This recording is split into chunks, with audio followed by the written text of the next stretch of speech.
नमस्कार, 20 मिनट 20 खबरों में आप सभी दर्शकों का स्वागत है। इस बुलेटिन में हम आपको प्रदेश से लेकर देश के अलग अलग हिस्सों की खबरें दिखाएंगे। सबसे पहले खबर राजस्थान से। मरुधरा में कोरोना एक बार फिर विकराल रूप अख्तियार करने की ओर दस्तक दे रहा है। हाल ये है कि एक दिन में 300 से ज्यादा मामले सामने आने लगे हैं और इस हाल में भी इन लोगों को अपनी सूरत चमकाने से परहेज नहीं है। गौर से देखिए, जैसलमेर के इन लोगों को मुंह और नाक ऐसे खोल रखे हैं जैसे मानो शंकर भगवान की तरह कोरोना का विषपान कर लेंगे और इनका कुछ नहीं बिगड़ेगा। जब इनसे इनकी इस लापरवाही पर बात की गई तो तरह तरह के बहाने बनाने लगे। करने आए थे सर, सुबह नाश्ता तो करेंगे तो नाश्ता खाने के लिए इसलिए निकाला था वहाँ से। होटल में काम करते हुए कोरोना तोहफे में मिल गया। तोहफे में कैसे मिलेगा? काम तो करना पड़ता है ना, मास्क लगे। पिछले कुछ दिनों से नए साल के मौके पर जैसलमेर में जिस तरह से पर्यटक आए हैं, उससे यहाँ के आम लोग खुश होने के साथ साथ दहशत में भी हैं कि कहीं एक बार फिर कोरोना की वजह से सब बंद ना हो जाए। लिहाजा कुछ लोगों ने तो वैसे लोगों का विरोध करने का भी फैसला कर लिया है जो मास्क नहीं पहनते, सोशल डिस्टेंसिंग का पालन नहीं करते। लोग आ रहे हैं, उनको हम बोल रहे हैं कि दोबारा आओगे तो हम ऐसा मतलब आपको चार्ज नहीं देंगे। हम अपने अंदाज बयां और आम लोगों के साथ खास रिश्ते की वजह से सीएम अशोक गहलोत सालों से राजस्थान में सर्वप्रिय नेता बने हुए हैं। उनका यही अंदाज नए साल के आगाज पर भी देखने को मिला, जब वे सीएम आवास से निकलकर आम लोगों के पास उनके हालचाल जानने पहुंच गए। जब पूरा शहर नए साल के जश्न में डूबा था, तब सीएम अशोक गहलोत पूरी सादगी के साथ राम निवास बाग स्थित रैन बसेरे पहुंच गए और वहां जरूरतमंदों के बीच न केवल कंबल बांटे बल्कि उनसे उनका हालचाल भी पूछा और लोगों को उन्होंने नए साल की शुभकामनाएं भी दी। रैन बसेरे में कंबल बांटने के साथ साथ सीएम अशोक गहलोत ने सड़क पर अपनी ड्यूटी कर रहे ट्रैफिक पुलिस वालों से भी बात की। सीएम अशोक गहलोत को अपने बीच पाकर ट्रैफिक पुलिस वाले गदगद हो उठे और वहां भीड़ लग गई। मुख्यमंत्री अशोक गहलोत ने इस बारे में ट्वीट किया कि नववर्ष के शुभ अवसर पर रामनिवास बाग स्थित रैन बसेरे में लोगों से मुलाकात की, यहां रह रहे लोगों को कंबल वितरित किए। यहां उत्तर प्रदेश, महाराष्ट्र, मध्य प्रदेश आदि राज्यों से बेहतर इलाज के लिए जयपुर आए लोगों से बात की। साथ ही उन्होंने ये भी लिखा कि ये जानकर प्रसन्नता हुई कि वहां मौजूद राजस्थान के लोगों को चिरंजीवी योजना से निःशुल्क इलाज का लाभ मिल रहा है। साथ ही रैन बसेरे की व्यवस्था भी काफी अच्छी थी।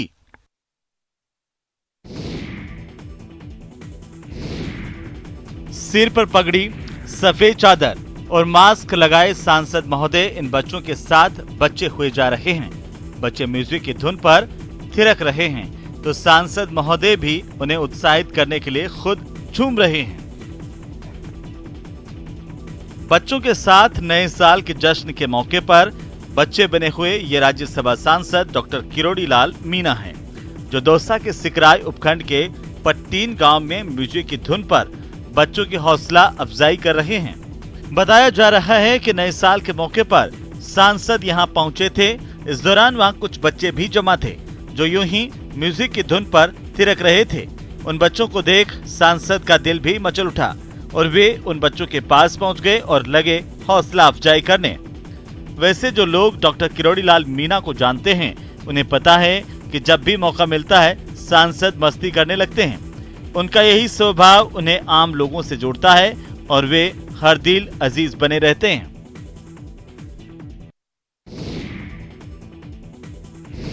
हाथी पर जो बैठे हैं वो गुरुजी हैं। वही गुरु जो जीवन के घोर अंधेरों में प्रकाश बनकर के आए, सारे दुखों को हरकर खुशियों की फसल उगाए, बिना किसी लालच के सबको सच्चाई का सबक सिखाए।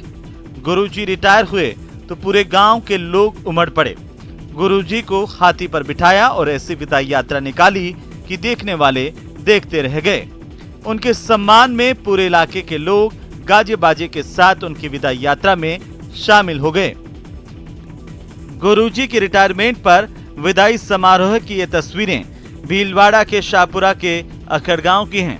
बताया जाता है कि अखट सरकारी स्कूल में पढ़ाने वाले शिक्षक भंवर लाल शर्मा 20 साल से यहाँ पर पोस्टेड थे और इन 20 सालों में उन्होंने हर बच्चे को अपना बच्चा समझकर न केवल पढ़ाया लिखाया बल्कि उनके उज्जवल भविष्य की नींव भी रखी।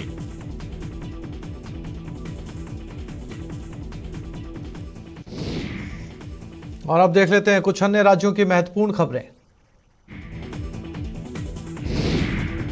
प्रधानमंत्री नरेंद्र मोदी के त्रिपुरा दौरे से पहले सुरक्षा व्यवस्था चाक चौबंद कर दी गई है।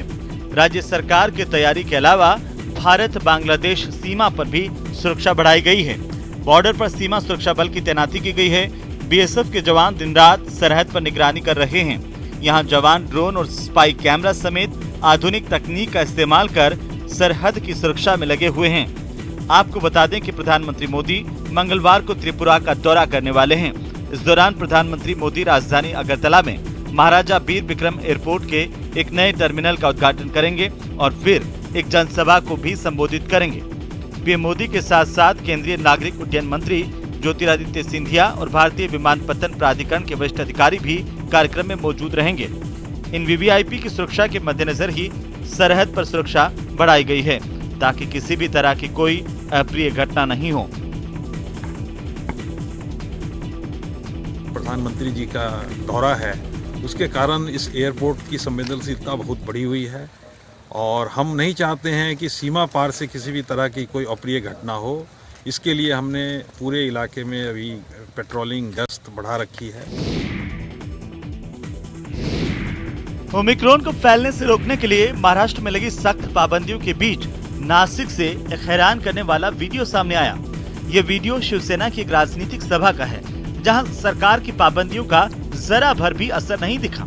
महाराष्ट्र में रोजाना कोरोना के हजारों मामले सामने आ रहे हैं, लेकिन इसके बावजूद लोग नियमों की अनदेखी करने से बाज नहीं आ रहे। नासिक से सामने आई इस तस्वीर में शिवसेना की एक सभा में सैकड़ों लोगों की भीड़ जमा दिखी। वीडियो देखकर तो ऐसा लगा जैसे कोई चुनावी रैली हो रही हो। आम लोगों की बैठने की जगह के साथ साथ मंच पर भी पांव रखने तक की जगह नहीं बची थी, क्योंकि कई समर्थकों के बीच अपने नेताओं के करीब जाने की होड़ मची रही। कुछ ऐसी ही तस्वीरें भीमा कोरेगांव में भी देखने को मिली, जहां युद्ध की 204वीं बरसी पर सैकड़ों लोग सड़कों पर उतर आए। इनमें ज्यादातर लोग बिना मास्क के मार्च में शामिल हुए। इनके बीच न तो जरूरी दूरी थी और न ही ये लोग कोरोना नियमों का पालन करते दिखे। आशंका है कि जनवरी के तीसरे हफ्ते में कोरोना महामारी का विस्फोट हो सकता है। दिल्ली के इंद्रपुरी इलाके में एक ड्रग्स तस्कर को पकड़ने गए 2 पुलिस वालों पर लोगों ने हमला कर दिया और पुलिस वालों को जान बचाने के लिए हवाई फायरिंग करनी पड़ी। इस वारदात का एक वीडियो सामने आया है जिसमें दिखा कि गुस्साए लोगों ने दोनों पुलिस वालों को घेर लिया और देखते ही देखते इन लोगों ने पुलिस वालों पर पथराव शुरू कर दिया। पथराव होते ही दोनों पुलिसकर्मी पीछे हटने लगे, लेकिन भीड़ ने पथराव बंद नहीं किया। लिहाजा पहले तो इन पुलिस वालों ने अपनी सर्विस रिवॉल्वर दिखाकर भीड़ को पीछे करने की कोशिश की, लेकिन जब इससे भी बात नहीं बनी तो एक पुलिस वाले ने एक के बाद एक 2 गोलियां हवा में चला दी। इसके बाद भी उग्र भीड़ ने दोनों का पीछा नहीं छोड़ा और उन्हें कुछ दूर तक दौड़ा लिया। इस 30 सेकंड के वीडियो में 2 लड़के गाली गलौज करते हुए पुलिस वालों का पीछा करते नजर आए, मगर वो किसी तरह भीड़ के चुंगल से बच निकलने में कामयाब रहे। दरअसल धर्मवीर नाम के एक ड्रग्स तस्कर को पकड़ने के लिए दिल्ली पुलिस की एंटी नारकोटिक्स टीम इंदरपुरी पहुंची थी, लेकिन जैसे ही इस टीम ने ड्रग तस्कर को पकड़ने की कोशिश की, उसके साथियों ने भीड़ के साथ मिलकर पथराव शुरू कर दिया। उत्तर प्रदेश के कानपुर से हैरान करने वाली कुछ तस्वीरें सामने आई हैं। वहां मामूली विवाद में कुछ लोगों ने हंगामा खड़ा कर दिया, जिसका वीडियो सोशल मीडिया पर वायरल हो गया। इस वीडियो में साफ दिखा कि 5 लोगों के 2 मोटरसाइकिल पर वहां पहुंचने के बाद इलाके में बवाल होने लगा। वो लोग एक मकान पर हमला बोलने लगे, जिन्हें दूसरी तरफ से भी बराबर का जवाब मिला। दोनों तरफ से जमकर पत्थरबाजी हुई, गाली गलौज होने लगी। इस घटना के सीसीटीवी फुटेज भी सामने आए हैं, जिसमें मोटरसाइकिल से पहुंचे लोगों ने लगातार एक मकान पर पत्थर बरसाए, जिन पर उस मकान में रह रहे लोगों ने भी ऊपर से पत्थर फेंके। ऐसा उन्होंने तब किया जब वो बवाल खड़ा करने के बाद वहां से लौट रहे थे। दरअसल मामूली विवाद में बात इतनी बिगड़ गई कि दोनों पक्ष के लोग एक दूसरे पर हमला करने से भी नहीं चूके। गाली गलौज भी इन लोगों के बीच हुई। इस हंगामे को किसी ने वहां रिकॉर्ड कर लिया, जिसका वीडियो सोशल मीडिया पर वायरल होने में देर नहीं लगी।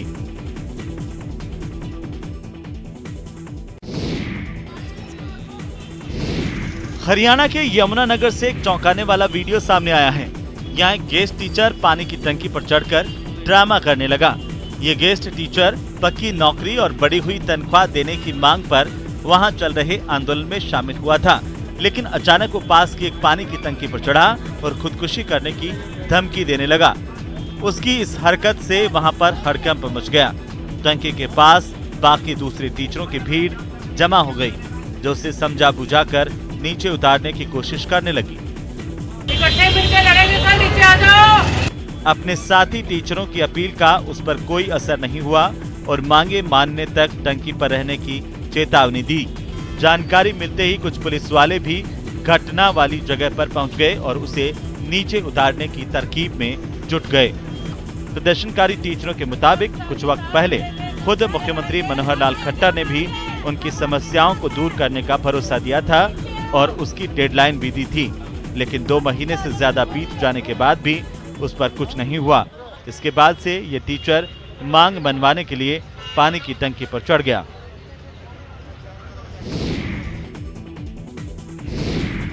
हरियाणा के अंबाला से एक रोंगटे खड़े कर देने वाला वीडियो सामने आया है। वहां पर एक तेज रफ्तार कार ने महिला को कुचल दिया, जिससे उसकी मौत हो गई। ये हादसा तब हुआ जब वो महिला दवाइयां खरीद कर लौट रही थी।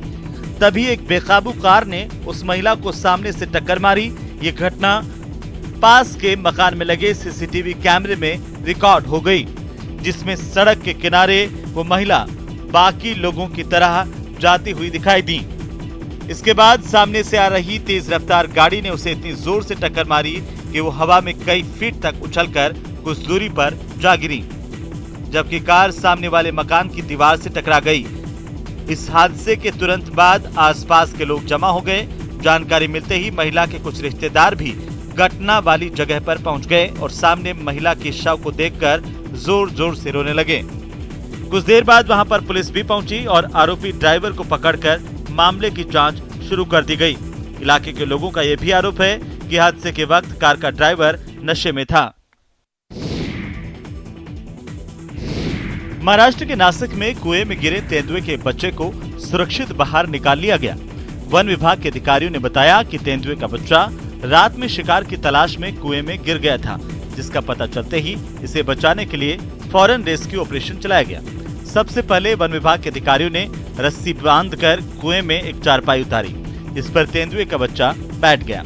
इसके बाद रेस्क्यू टीम ने कुएं में एक पिंजरा उतारा, लेकिन चारपाई और पिंजरे के बीच की दूरी ज्यादा होने की वजह से तेंदुए का बच्चा उसमें नहीं गया। इसके बाद चारपाई को नजदीक ले जाया गया और जैसे ही चारपाई पिंजरे के पास पहुंची, उस पर बैठा तेंदुए का बच्चा बड़े आराम से पिंजरे में दाखिल हो गया। खटिया पानी में डाल के उसको बैठने के लिए जगह उपलब्ध कर दी। पूरे तैयारी के साथ उस बेपट को केज पानी के अंदर छोड़ के उससे बाहर निकाला। पिंजरे के अंदर पहुंचते ही तेंदुए के बच्चे को तुरंत कुएं से बाहर निकाल लिया गया और फिर वन विभाग की टीम उसे गाड़ी में डालकर वहां से ले गई। रात में शिकार के चक्कर में तेंदुए का बच्चा कुएं में गिर गया था। सुबह होने पर इसे वन विभाग की टीम ने बाहर निकाला। बाद में जानवरों का इलाज करने वाली टीम ने उसकी जांच की और फिर उसे जंगल में छोड़ दिया गया। मध्य प्रदेश की राजधानी भोपाल से एक दिल दहला देने वाली तस्वीर सामने आई है। यहाँ के बागसेवनिया थाना इलाके के अंजलि विहार फेज 1 में एक 4 साल की बच्ची पर आवारा कुत्तों के एक झुंड ने हमला कर दिया था। इस घटना की जो सीसीटीवी तस्वीरें सामने आई हैं, उसमें साफ देख सकते हैं कि सुनसान गली में एक छोटी सी बच्ची सामने से दौड़ती हुई नजर आती है। उसके पीछे कुत्तों का एक झुंड पड़ा है। बच्ची भाग रही है, लेकिन कुत्तों ने अचानक गोल घेरा बनाकर बच्ची को घेर लिया। इसके बाद कुत्तों ने बच्ची को नोचना शुरू कर दिया। कुत्तों के हमले से बच्ची जमीन पर गिर पड़ी, लेकिन कुत्ते उसे नोचते रहे, काटते रहे। 5 कुत्तों के इस तरह से एक साथ हमला करने से बच्ची बेदम हो गई। इसी बीच एक लड़के ने इन कुत्तों को बच्ची पर हमला करते देख लिया और वो दौड़कर आया, कुत्तों को भगाने लगा। कुत्तों के वहां से भागने के बाद बच्ची जमीन पर पड़ी नजर आई। वो किसी तरह रोते बिलखते हुए खड़ी हुई और फिर धीरे धीरे अपने घर की ओर चल पड़ी। बताया जा रहा है कि कुत्तों ने बच्ची को पूरी तरह से काट खाया है। इस वक्त वो अस्पताल में भर्ती हैं, जहां उसकी हालत गंभीर बताई जा रही है। इस दिल दहला देने वाली तस्वीर से आसपास के लोग सदमे में हैं और नगर निगम से आवारा कुत्तों के खिलाफ बड़ी कार्रवाई की मांग कर रहे हैं। तेलंगाना की राजधानी हैदराबाद से रोंगटे खड़े कर देने वाला एक वीडियो सामने आया है। वहां पर एक बस्ती में भीषण आग लगने से कई झोपड़ियां जलकर राख हो गईं। ये आग कैसे लगी इसका पता तो नहीं चल पाया है, लेकिन सड़क के किनारे बसी इस बस्ती में आग लगने से यहां पर अफरा तफरी मच गई। इस आग की वजह से वहां रह रहे लोगों की सांसें अटक गई। साथ ही आग की लपटों में घिरी झोपड़ियों के जलकर राख होने से कई लोगों के सिर से छत तक छिन गई। आग में सब कुछ इस तरह से जलता देखकर वो घबरा गए। इसी बीच जलती हुई झोपड़ियों से सिलेंडर फटने की भी आवाज आई। इसके बाद तो वहां पर कोहराम ही मच गया। लपटें तेजी से बढ़ती चली गईं और उसने पास के कुछ और मकानों को भी अपनी चपेट में ले लिया। कुछ देर के बाद वहां दमकल विभाग की गाड़ी भी पहुंच गई और थोड़ी मेहनत के बाद इस आग को बुझा लिया गया, लेकिन इन झोपड़ियों में रखा गरीबों का सारा सामान जलकर खाक हो गया।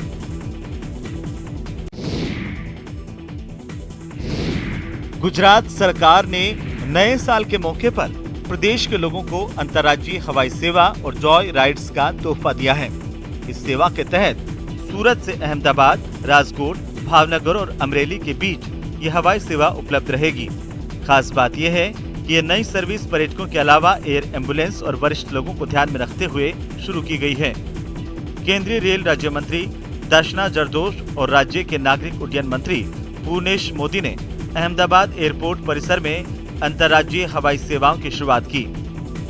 आपको बता दें कि सूरत की वेंचुरा एयर कनेक्ट कंपनी ने इन सेवाओं के लिए राज्य सरकार के साथ एक करार किया है। इसके तहत सूरत से 4 प्रमुख शहरों के लिए हवाई सेवा शुरुआत हुई है। इस करार के तहत प्रति यात्री करीब 2000 रुपए लिए जाएंगे। बताया जा रहा है कि सूरत से जिन शहरों तक पहुंचने में पहले 10 से 12 घंटे का समय लगता था, वहीं अब इस सर्विस के जरिए यहां तक 1 घंटे में ही पहुंचा जा सकेगा।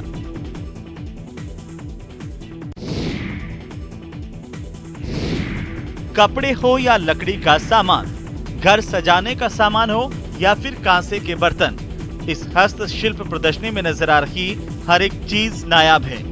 गुजरात के वडोदरा में आयोजित इस हस्तशिल्प प्रदर्शनी में अलग अलग प्रदेशों से ऐसे हस्तशिल्प, लघु उद्योग और खादी ग्रामोद्योग इकाइयों के उद्यमी पहुंचे हैं। आप इन स्टोर्स पर सजे सामान को देखकर अंदाजा लगा सकते हैं कि यहां पर बिक्री और व्यवसाय के लिए लाए गए उत्पाद कितने आला दर्जे के हैं। बताया जा रहा है कि इस हस्तशिल्प प्रदर्शनी में बड़ी संख्या में लोग आ रहे हैं और अपनी अपनी पसंद के सामान खरीद रहे हैं।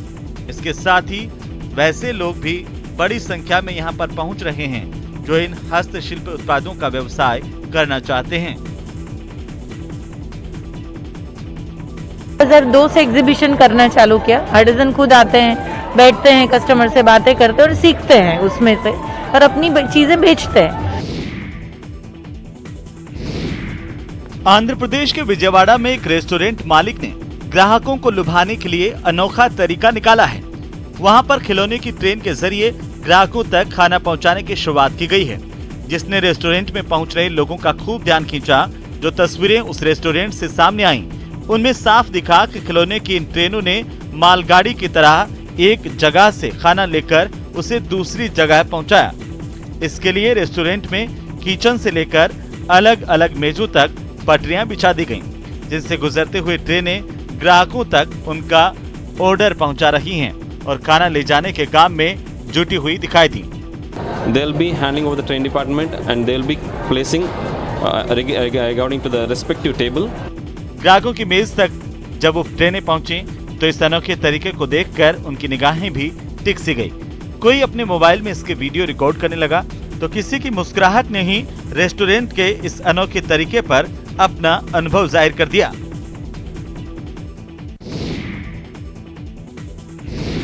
जम्मू कश्मीर की राजधानी श्रीनगर में शिल्प सफारी के 4थे संस्करण का आयोजन किया जा रहा है।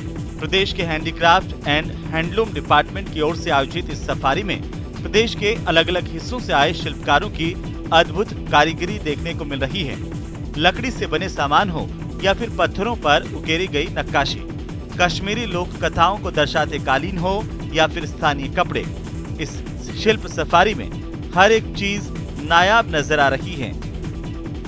बहुत अच्छा स्टफ है, लोगों को अवेयर किया जा रहा है कि ये अब मुझे लगता है अब क्राफ्ट की मतलब हिसाब से अब लोगों के सामने दिया जा रहा है, हालांकि बहुत लेट है मेरे हिसाब से। बहुत ही अच्छा इनिशिएटिव है और मुझे लगता है पहली बार, और जब से यूनेस्को ने हमें मतलब सर्टिफाई किया है एज मतलब क्राफ्ट एंड आर्ट्स में हमें सर्टिफाई किया है, ये बहुत ही अच्छा है हमारे लिए, क्योंकि ये हमारी एक यूएसपी बन सकती है जिसको हम कहते हैं टूरिज्म में यूनिक सेलिंग पॉइंट। बहुत बढ़िया सेटअप है, क्योंकि इससे एक टूरिज्म स्टूडेंट को ग्राउंड लेवल पे ये जानना ज़रूरी है कि how the things work, crafts क्या है, इसमें पेपर माशी बाकी चीज़ें जो सारी है ये सब है क्या।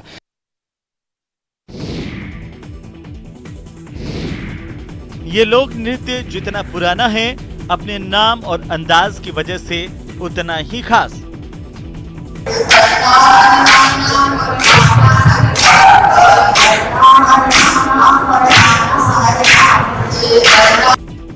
छत्तीसगढ़ की लोक परंपरा वाले इस नृत्य को डंडा डांस कहते हैं और ये तस्वीरें आई हैं छत्तीसगढ़ के बालोद के एक छोटे से गांव नागा डबड़ी से।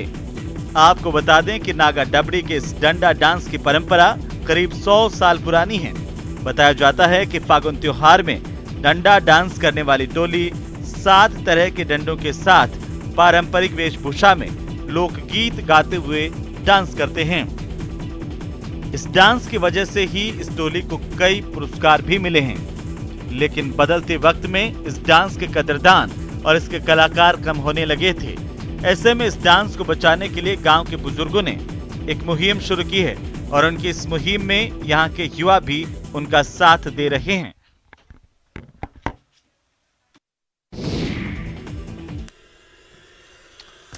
और अब देख लेते हैं कुछ अंतर्राष्ट्रीय खबरें। अमेरिका के कोलोराडो में मौसम ने ऐसी करवट बदली कि वहां के जंगलों में जले मकान बर्फ से ढक गए। 2 दिन पहले गर्मी और तेज हवाओं की वजह से यहां भयानक आग लगी थी और इसमें 600 से ज्यादा मकान जलकर राख हो गए थे। लेकिन इस तबाही के 2 दिन बाद मौसम का मिजाज बदल गया और वहां पर बर्फबारी शुरू हो गई। जो जंगल और मकान आग से हुई तबाही की गवाही दे रहे थे, उन पर बर्फ की मोटी परत बिछ गई। यहाँ इतनी बर्फबारी हुई कि पूरा इलाका बर्फ की सफेद चादर से पट गया। सामने आई तस्वीरों में आग की वजह से मलबे में तब्दील हुए मकान बर्फ में जमे नजर आए। जली हुई गाड़ियां हो या पेड़ पौधे, सब पर बर्फ की मोटी परत जमी दिखी। हालांकि बर्फ से घिरे कुछ मकानों के नीचे से धुआं जरूर उठता दिखा। ये तो वो मकान थे जो जल गए, लेकिन उनमें आग के सुलगने का सिलसिला जारी था। बताया गया कि यहाँ पर करीब 6 इंच बर्फबारी हुई और तापमान माइनस में चला गया।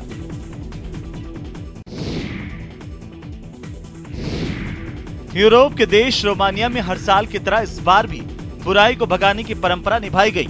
इस परंपरा में रोमानिया के सैकड़ों लोग भालू जैसी दिखने वाली पोशाक पहनते हैं और इस बार भी वहां पर आयोजित कार्यक्रम में कई लोग भालू जैसी दिखने वाली पोशाक पहनकर सड़कों पर निकले।